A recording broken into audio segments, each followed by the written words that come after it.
Hello viewers, welcome to my botanical place. এখানে দেখুন আমার আরেকটা হচ্ছে ভ্যারাইটির জবা। এটা হচ্ছে পিঙ্কের মধ্যে মাঝখানে লাল ডট, খুব সুন্দর একটি জবা। দেখুন প্রত্যেক আগায় আগায় কুড়ি, কত কুড়ি এসেছে।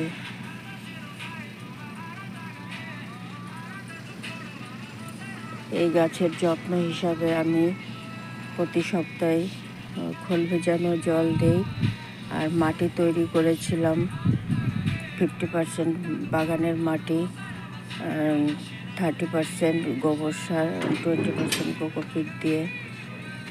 আপনারা দেখতে পাচ্ছেন কত সুন্দর সবুজ, আর প্রত্যেক আগায় আগায় কুড়ি।